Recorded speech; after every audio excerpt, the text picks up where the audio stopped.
Shipwrecking. Shipwrecking. What is this? And shipwreck has how do we say? Sunk in 2012. আমাদের নাইরশার্ক snorkelling শেষ। কিছু দূর পরে আমরা অনেক কিছু দেখতে পেয়েছি। সেটা হচ্ছে যে ফ্লাইং ফিশ আমি দেখেছি, যেটা আগে কখনো দেখি নাই, which is very good thing.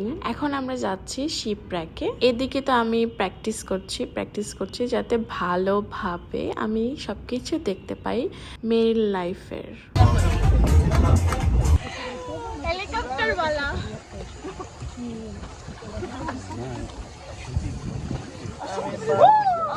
পানি কিন্তু বেশি গভীরে না, একটু নিচে কিন্তু বালি। আমি এটা বুঝি নাই, আমি যদি আগে বুঝতাম আমি আরো নিচে নামতাম। তবে আমাদের যে মাস্কটা দেওয়া হয়েছে অক্সিজেন মাস্ক, এটা একদমই ফালতু, পানি ঢুকে যায় ভেতরে। আগে যদি আমি প্রিপারেশন নিয়ে আসতাম, বাসা থেকে অবশ্যই নিয়ে আসতাম, তাহলে আমি নিচে যেতে পারতাম ইজিলি, কারণ আমি সাঁতার পারি।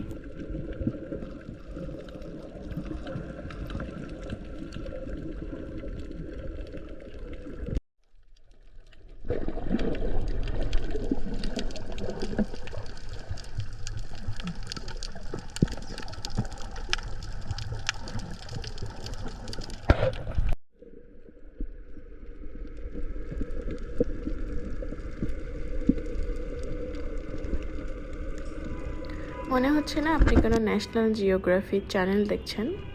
আসলেই তাই। আমি এখানে আসতে পেরে আমার কাছে অনেক ভালো লাগছে। আমি মাস্কটা পরে থাকতেই পারছি না, দেখেন উঠে যাচ্ছে, পানি ঢুকে যাচ্ছে বারবার।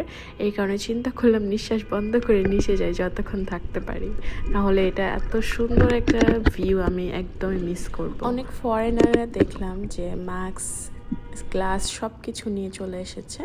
ওরা জানে সব কিছু, আমি জানতাম না। আগে জানলে আমিও সব কিছু প্রিপারেশন নিয়ে আসতাম। এনিওয়ে নেক্সট টাইম গেলে অবশ্যই নিয়ে যাব। আপনারা এই ভুলটা করবেন না।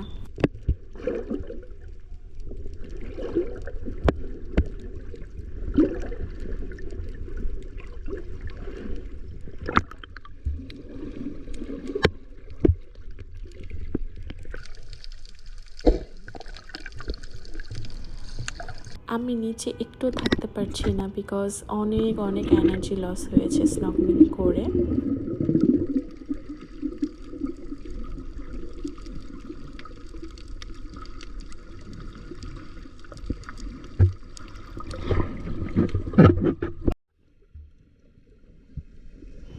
এইটা কি? এইটা আমি বুঝলাম না। কেউ যদি জেনে থাকেন অবশ্যই কমেন্ট করবেন। এটা কি আসলে? এটা কি স্নেক না অন্য কিছু, নাকি ফিশ?